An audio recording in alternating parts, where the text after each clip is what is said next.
प्रिय छात्रों नमस्कार। आप सभी को आपके अपने YouTube चैनल संस्कार कोचिंग सेंटर में स्वागत है। मैं हूं सत्येंद्र सर और आज आप लोगों को क्लास 10th के अंतर्गत पहला चैप्टर प्रकाश का परावर्तन, जिसको रिफ्लेक्शन ऑफ लाइट कहते हैं, का 22 नंबर प्रश्न आप लोगों को आज बताने वाले हैं। 22 नंबर सवाल है, उत्तल दर्पण में बने प्रतिबिंब की प्रकृति या स्थिति बतावें। यानी कि आप लोगों को उत्तल दर्पण में बने प्रतिबिंब की प्रकृति क्या है, यानी कि उसकी बनावट क्या है और वस्तु को किन किन स्थानों पर रखकर उसका प्रतिबिंब बनेगा, उस प्रतिबिंब को ही हम चर्चा इस प्रश्न में करने वाले हैं। आपको पहले भी हमने अवतल दर्पण के बारे में समझाया था और उसकी स्थिति के बारे में और प्रकृति के बारे में बताया था, जिससे कई प्रश्न आप लोगों को बताया गया है। तो आइए हम इसकी भी बारे में चर्चा करते हैं। उत्तल दर्पण में बने प्रतिबिंब की प्रकृति क्या है, पहले इसके बारे में जान लेते हैं, तब स्थिति के बारे में चर्चा करेंगे। यानी उत्तल दर्पण के सामने कहीं भी वस्तु रखने पर उत्तल दर्पण के पीछे उसका प्रतिबिंब बनेगा और वह प्रतिबिंब काल्पनिक, सीधा और वस्तु से छोटा बनता है। यानी कि हम सीधे सीधे कह सकते हैं कि उत्तल दर्पण के सामने कहीं पर भी वस्तु रखा जाएगा तो उसका प्रतिबिंब दर्पण के पीछे ही बनेगा और उसका प्रतिबिंब काल्पनिक बनेगा, सीधा और वस्तु से छोटा ही बनेगा। और यहाँ पर हम आपको दो चित्र के द्वारा हम इसको बताना चाहेंगे। देखिए प्यारे बच्चों, यहाँ दो चित्रों को, यहाँ पर एक चित्र है कि यहाँ वस्तु को अनंत और ध्रुव P के बीच में रखा गया है, जिसका प्रतिबिंब दर्पण के पीछे काल्पनिक बना हुआ है और वस्तु से छोटा, और जिस तरीके से वस्तु है उसी प्रकार से इसका प्रतिबिंब बना हुआ है। और यह प्रतिबिंब को भी हम देखते हैं तो ठीक इसी के अनुरूप यहाँ अनंत पर वस्तु रखी गई है, तो कहीं पर भी वस्तु रखा जाएगा तो इसका प्रतिबिंब यहाँ पर वस्तु से छोटा बनेगा, काल्पनिक बनेगा और वस्तु से बिल्कुल सीधा बनेगा। यानी कि हम इस उत्तल दर्पण के प्रकृति के बारे में जान गए, तो एक ट्रिक द्वारा भी हम इसको समझाने की कोशिश करेंगे। यहाँ ट्रिक है, उत्तल में काशी छोटा, यानी कि सिंपल है, इसको याद रखेंगे आप लोग, कभी भूलेंगे नहीं। उत्तल दर्पण में जो प्रतिबिंब बनता है वह काल्पनिक प्रतिबिंब बनता है और सीधा बनता है और वस्तु से छोटा प्रतिबिंब बनता है। इसलिए हम यहाँ ट्रिक बनाए हैं कि उत्तल में काशी छोटा, यानी कि ट्रिक द्वारा सुस्पष्ट रूप से आप लोगों को समझ में आ गया होगा। तो प्यारे बच्चों, इसको याद रखेंगे कि उत्तल में काशी छोटा, का से हो गया काल्पनिक, सी से हो गया सीधा और छोटा से हो गया कि इसका प्रतिबिंब वस्तु का छोटा बनेगा। तो प्यारे बच्चों, अब हम जानते हैं कि उत्तल दर्पण में बने प्रतिबिंब की स्थिति पर चर्चा करेंगे। यानी कि अभी अभी आप लोगों ने दो फिगर को देखा, जैसा कि यहाँ पर एक फिगर है और यहाँ पर एक फिगर रखा हुआ है। इस दोनों फिगर को आप लोग सुस्पष्ट रूप से देखेंगे तो समझ में आएगा कि यह एक उत्तल दर्पण है और इस उत्तल दर्पण के ध्रुव P और अनंत के बीच में एक रखी गई वस्तु AB है और इसमें भी बने प्रतिबिंब को देख रहे हैं तो यह पहला स्थिति पता चल रहा है कि हाँ, हम ध्रुव P और अनंत के बीच में वस्तु को रखेंगे तो उसका प्रतिबिंब हमेशा काल्पनिक, सीधा और वस्तु से छोटा बनेगा।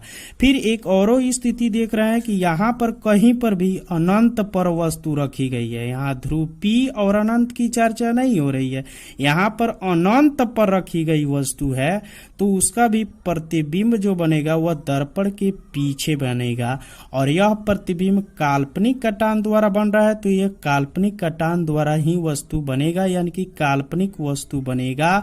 और यह प्रतिबिंब जो बनेगा वह वस्तु बड़ा है तो उसका प्रतिबिंब अत्यंत ही छोटा बनेगा। यानी कि ये दो ही कंडीशन इसका हो सकता है। पहला कंडीशन को मैं पढ़ देता हूँ। पहले कंडीशन कंडीशन इस तस्वीर को पालन करेगा और दूसरा कंडीशन इस तस्वीर को पालन करेगा।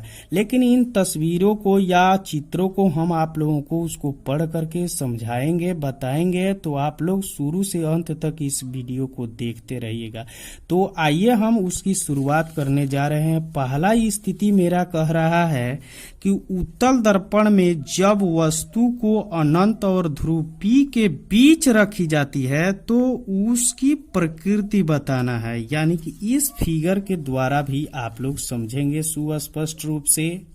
यानी उत्तल दर्पण के मुख्य अक्ष के समानांतर आ रही प्रकाश की किरणें उत्तल दर्पण से जब परावर्तित होकर मुख्य फोकस पर यह अपसारित कर देती है, अतः उसका प्रतिबिंब जो होता है वह दर्पण के पीछे बनेगा और मुख्य फोकस और ध्रुव P के बीच काल्पनिक, सीधा तथा वस्तु से छोटा बनेगा। इस चित्र के अनुसार से यहाँ पर देख रहे हैं कि यह उत्तल दर्पण है और ध्रुव P और अनंत के बीच में एक AB वस्तु रखी गई है जिसका प्रतिबिंब दर्पण के पीछे यानी A', B' बना हुआ है और यह प्रतिबिंब ध्रुव P और मुख्य फोकस F के बीच बना हुआ है। यह प्रतिबिंब वस्तु से छोटा बनेगा, दर्पण के पीछे बनेगा और वस्तु जिस तरीके से है उसी तरीके से यह वस्तु यानी सीधा बनेगा।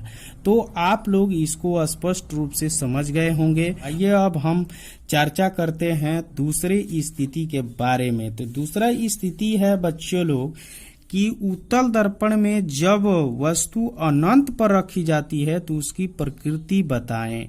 यानी कि सीधी सीधी बात है कि इस चित्र के द्वारा भी हम सुस्पष्ट रूप से समझेंगे कि यह उत्तल दर्पण है और उत्तल दर्पण के ध्रुव P है और अनंत है यहाँ, और अनंत पर ही वस्तु को रखा गया है। तो अनंत से आ रही ये प्रकाश की किरणें जैसे उत्तल दर्पण से परावर्तित होती है तो यह अपसारित हो जाती है और जो प्रतिबिंब बनता है वह दर्पण के पीछे बनेगा। यानी कि ये सभी प्रकाश की किरणें मुख्य फोकस पर ही अपसारित कर देती है और इस मुख्य फोकस पर जो प्रतिबिंब वस्तु का बनेगा वह अत्यंत ही छोटा बनेगा, काल्पनिक बनेगा और वस्तु के जैसा ही यानी सीधा प्रतिबिंब बनेगा। उसी के बारे में यहाँ पर चर्चा की गई है कि उत्तल दर्पण के मुख्य अक्ष के समानांतर आ रही प्रकाश की किरणें जब प्रवर्तित होकर मुख्य फोकस F पर अपसारित कर देती है। यहाँ प्रवर्तित होने के बाद में यह अपसारित कटान बिंदु द्वारा मिलाया गया है,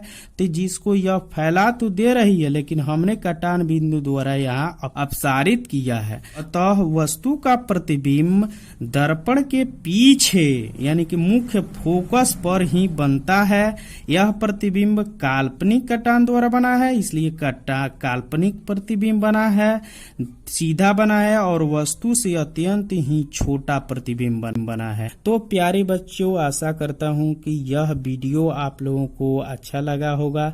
तो आप लोग लाइक, सब्सक्राइब और शेयर अपने दोस्तों में करें ताकि लॉकडाउन में उन सभी बच्चों का भविष्य सुधर सके या अच्छा बन सके, क्योंकि प्रश्न यह बहुत ही इम्पोर्टेंट है।